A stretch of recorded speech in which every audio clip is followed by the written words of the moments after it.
take a look.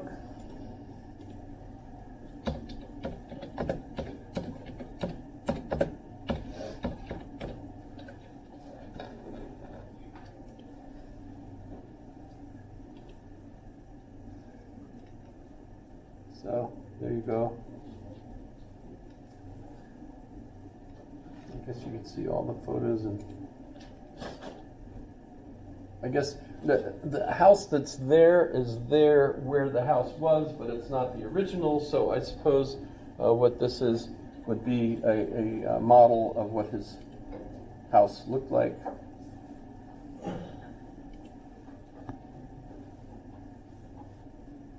So they actually have visitors.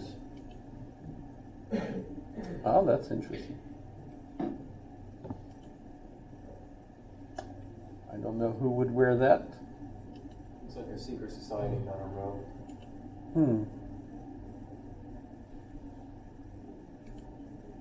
He was a pietist, by the way.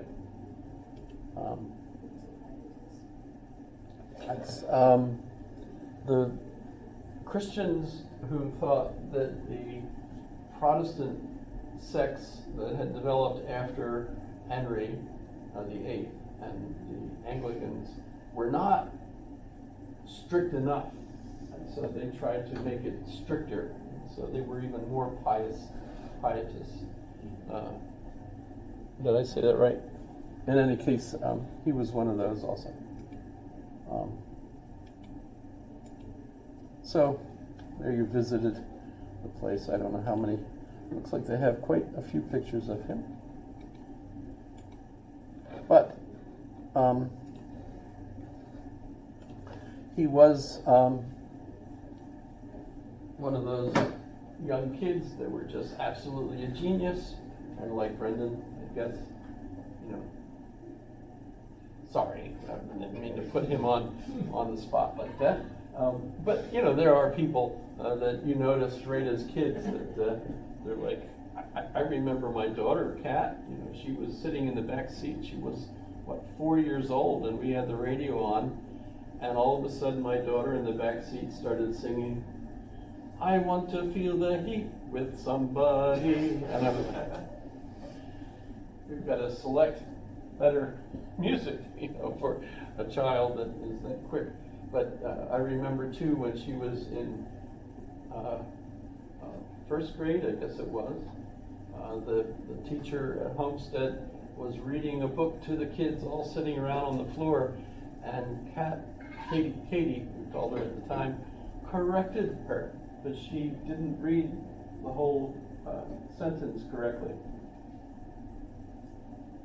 Go figure, you know, that's the kind of thing, you know, when you have kids like that, you figure, uh-oh, these kids, you know, put them on a different track, you know, or something, because they need more stimulation. And if they don't get it, they're bored in school. They love correcting. Oh, yeah, that too. Yeah. I don't know how many of you are actually, I shouldn't have just picked on Brendan, that was unfair of me.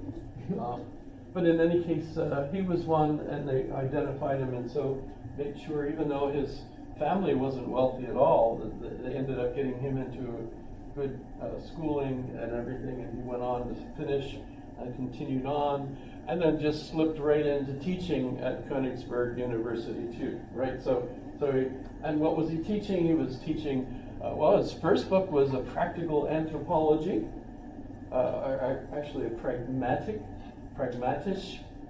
anthropology, which is kind of interesting, because if you look for where did pragmatism first get started, that's the earliest use of it that I've seen.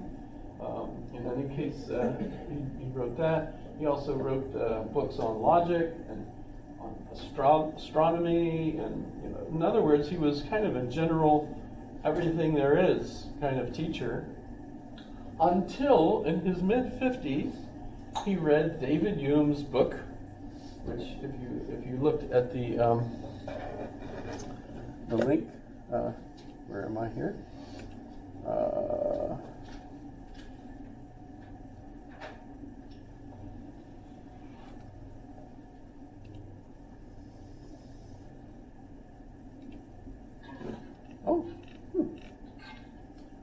may not seem to be the same copies when I read them that I post. How can I? Isn't there a way I could just search? Control F. Control. Well, that's Alt. Alt F.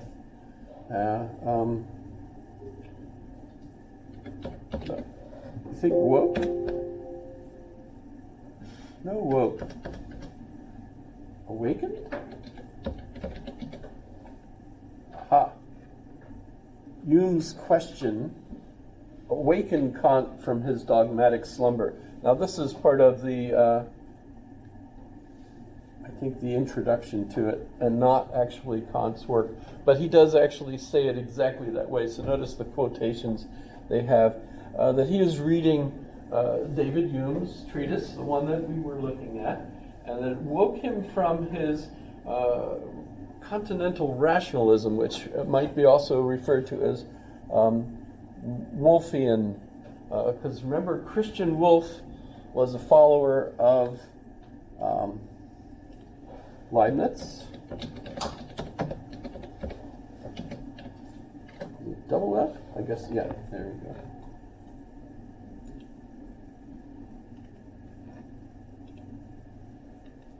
Wow, look at that wig. Do you know why they wore wigs for a certain period? I mean, they obviously didn't take them to bed. They took them off and set them on a fake head. Because it was easier to be bald, so you didn't have to bathe yourselves off. I was about to say lice. Lice, yeah. Which is also why lapdogs were so popular. So you often see a woman painted beautifully holding a little lapdog, and the idea was the lapdog would get all the fleas. They liked the dog more than the person, so if you had a little lapdog, that became the flea avoidance thing. It's just crazy. But Christian Wolff didn't really invent anything special himself. He was basically a follower of Leibniz and passed that on up to Kant. And so that's considered rationalism. So the dogmatic slumber that Kant was in was a continental rationalist slumber, which until his mid-50s, he basically, that was, what everybody knew. But once he read David Hume's treatise and discovered the dilemma, and he accepted this, by the way, he accepted Hume's conclusions as correct, that we, because all of our stimulation comes from experience, which, by the way, we also refer to as phenomena. And phenomena is a Greek word that comes from phene. Phene is a lantern. So if you think of it as a word that means when you're walking around in the dark carrying a lantern, like I was last night, actually, looking for children. Why aren't you out here coming to get my candy? I'm going to be stuck with all this candy. What you can see, what you can experience, is only what's lit by your own lantern. See how that, nice word, right? So your own phane, your own lantern, enables you to see what you see, right? It's all out there, but you're not seeing it unless you have your own lantern that enables you to get a way to see it, right? So phenomenology is the study of phenomena, and phenomena is what we're experiencing, and it's not just light; it's all the senses. So all the things that we're and by the way, if you listen to Brian McGee interview Warnock.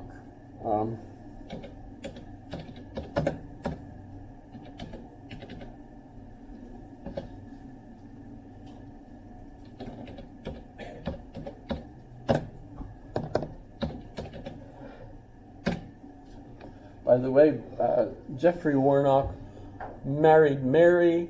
I don't remember Mary's first name, original maiden name, but she became Mary Warnock, and then eventually Baroness Mary Warnock. And she's also a philosopher, and in fact a philosopher on my list. So if you're interested in female philosophers, particularly in what, et cetera, she's one. But if you're... Several generations now, it's been a widely held view among serious students of philosophy that the greatest philosopher to have appeared in the West since the ancient Greeks is Immanuel Kant. Kant was born in the town of Königsberg in East Prussia in 1724 and died there at an age of almost 80 in the year 1804. Many jokes have been made about the fact that he rarely left Königsberg and never went outside his native province in the whole of his life. Also about the fact that he stuck so strictly to a daily routine that the inhabitants of Königsberg could literally set their watches by him as he walked past their windows. He never married, and outwardly his life was entirely uneventful. However, he was not at all the dry stick that my description so far would suggest. On the contrary, he was sociable and amusing, elegant in dress and witty in conversation, and his lectures at the University of Königsberg, where he was a professor for more than 30 years, were famous for their brilliance. Rather surprisingly, Kant was the first great philosopher of the modern era to be a university teacher. Descartes, Spinoza, Leibniz, Locke, Berkeley, Hume, Rousseau, none of these were academics, nor were most of the major philosophers in the century after Kant, the 19th century. The obvious exception is Hegel, but Schopenhauer, Kierkegaard, Karl Marx, John Stuart Mill, Nietzsche, none of these were academic philosophers. It's only in the 20th century that nearly all important philosophers have been academics. Whether this professionalization of the subject is a good thing is very much a moot point. I suspect it's inevitable. He's suggesting it's... However, to get back to the first of the great professors, the writings of Kant's youth and early middle age made him widely known, but all but a few of them are now virtually unread. His lasting fame rests on a series of publications which didn't begin till he was 57 and continued into his 70s. So we have the rare spectacle of a creative genius of the first order producing all his greatest work in late middle age and old age. His acknowledged masterpiece is The Critique of Pure Reason, which was published in 1781. It wasn't very well understood at first, so 2 years later he published a short exposition of its central argument as a separate book, usually referred to as the Prolegomena, and then brought out an extensively revised edition of the Critique of Pure Reason in 1787.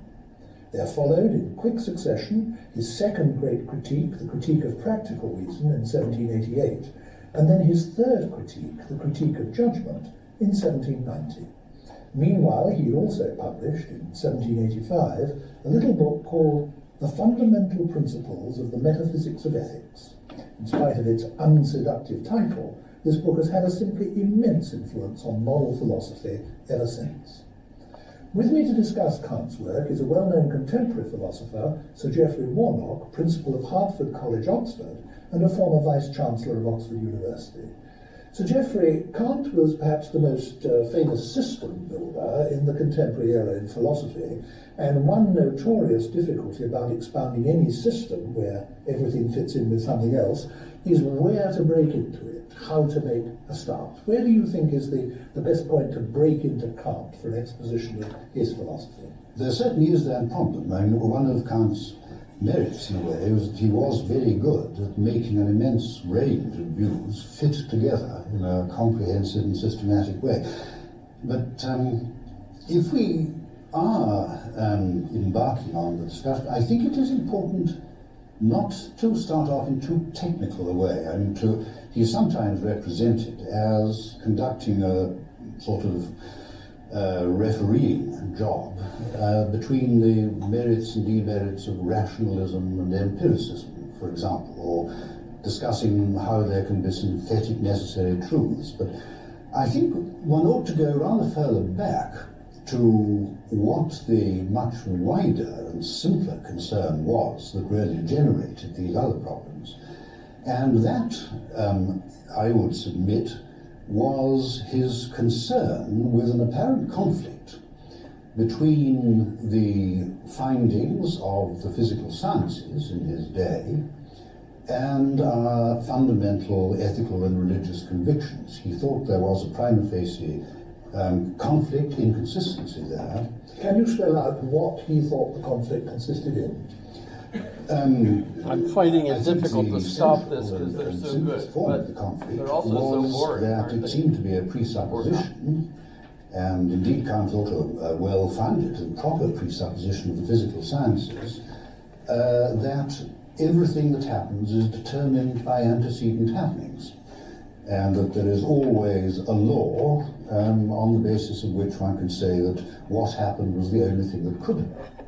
So let's just hit pause to stop.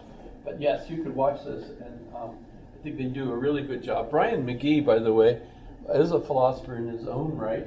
I like his books, especially Confessions of a Philosopher, which I thought especially interesting.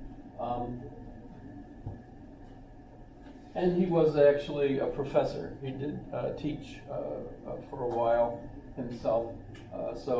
But I know from the way he kind of snickered as he said that only in contemporary times are most philosophers also academics. He was kind of thinking that's not really such a good thing, actually, from his own experience. But he died a few years ago. But in any case, I think this program, which lasted about a year or so on the BBC, and was all lined up with a whole bunch of interviews, and the people that he selected are really, top names and things. A lot of Americans as well. Is one of the most boring arrangements. You notice the wallpaper, the couch, the way they dress. If they back the camera up enough, you can see the rug. Everything goes to boring. It's like, the boring meter goes, because, and the whole video is all of them just sitting together on this couch talking about these very abstract ideas. But oddly enough, it was actually a very popular series in Britain at the time. Never shown in the United States for some reason. Remember, this is the country where J.K. Rowling's publishers insisted on changing the word philosopher's stone to sorcerer's stone because otherwise no Americans would buy the book.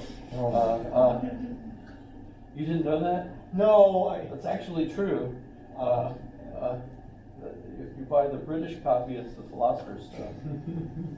But if you buy the American version, it's the Sorcerer's Stone. Well, I feel like there's just, I don't even know what to say to that. Right. That's exactly what you should say to that. I don't even know what to say about that. Speaking of which, this morning one of my friends emailed me, who's retired now, not here teaching anymore, was, I believe, and still is, the only professor that retired from the University of Alaska system that retired as the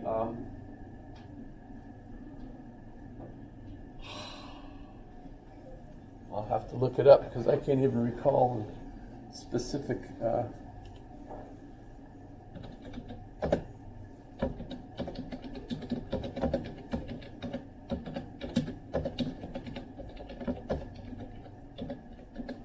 Ever heard of Stephen Haycox?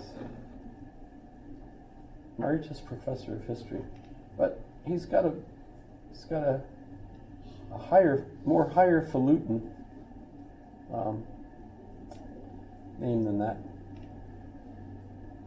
Shoot, I guess that's all they're calling him, but he does actually have, because he was just like the best ever, etc.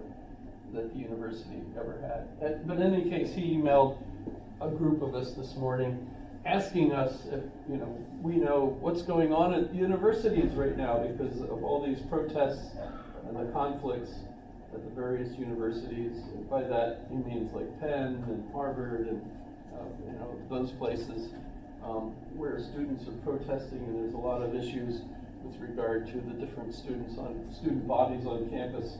Whether you're associated with Israeli side, Palestinian side.